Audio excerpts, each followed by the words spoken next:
In this video, I'm going to talk about the stressful window of time between getting an accepted offer and closing day. Plus, I'll give you 5 tips to make sure you actually receive the money you qualified for from your bank or lender. My name is Morgan Little. I'm a realtor here in Hamilton, and I've just gone through the home buying process myself. So if you'd like to pick my brain or if I can help in your real estate journey at all, feel free to book a call using the Calendly link in the description below, and I look forward to it. Now, let's get into it. You've got an accepted offer on a home. You've been through the roller coaster of getting pre-approved, finding a realtor that you click with, viewing homes, making offers only to get outbid. But through all this, you stuck to your guns, kept emotion out of it with the help of your trusted realtor, and now you've got an accepted offer. Congratulations. You've even got a commitment from your bank or lender for the home you're about to purchase. But hold your horses. Just because you've gotten that commitment from your mortgage broker via your bank or lender, that doesn't mean you're guaranteed to get that money to close on your dream home. Well, yes, your bank or lender has agreed to fund the purchase of your new home. That's the commitment that they provided to you. But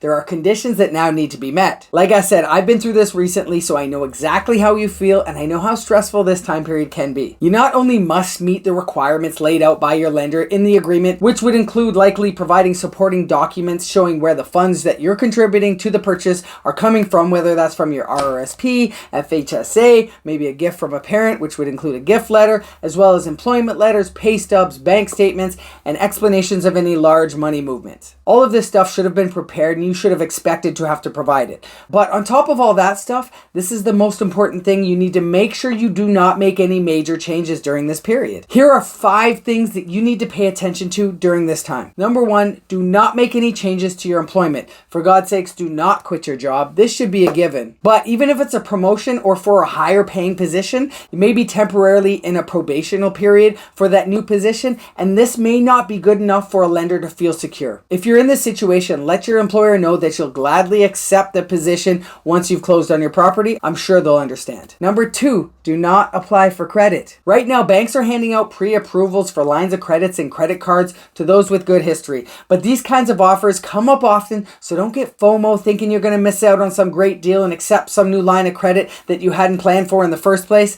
Doing so can signal risk to lenders and potentially delay your loan approval. Plus, it could also temporarily lower your credit score, impacting your mortgage terms. Number 3, don't make any large purchases. This can be an exciting time and you might be tempted to start buying new furniture for your new home, and this can include being offered credit cards at department stores, which falls under number 2 of not applying for any credit.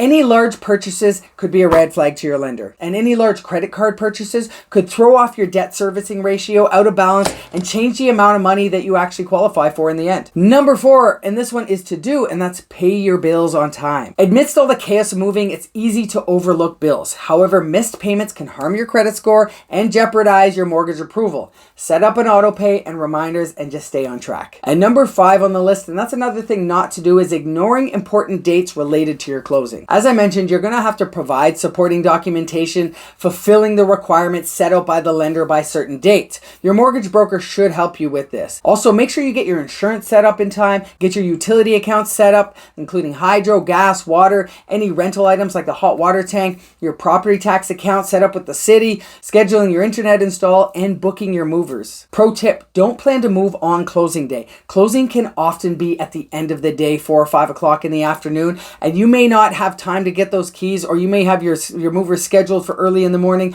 and it doesn't close in time, so always schedule to move at least for the next morning. Also, please make sure to contact your lawyer early in the process and keep them in the loop as things progress. So all this to say is don't do anything. It can be tempting to celebrate and start buying furniture and decorating in your mind, but the last thing you want to do is be responsible for coming up with extra money on closing because your lender has decided that your situation has changed and you no longer qualify. I understand this can be a stressful period, but try to relax, go home, pack your stuff up, reel in your spending, pay attention to those important deadlines, and you'll be fine. I hope this video helps. Again, if there's ever anything I can do to help in your real estate journey, or if you want to pick my brain about why I moved to Hamilton or what it's like going through the closing process, feel free to reach out. Book that calendar link in the description below, and I look forward to it. Till then, see you on the next video.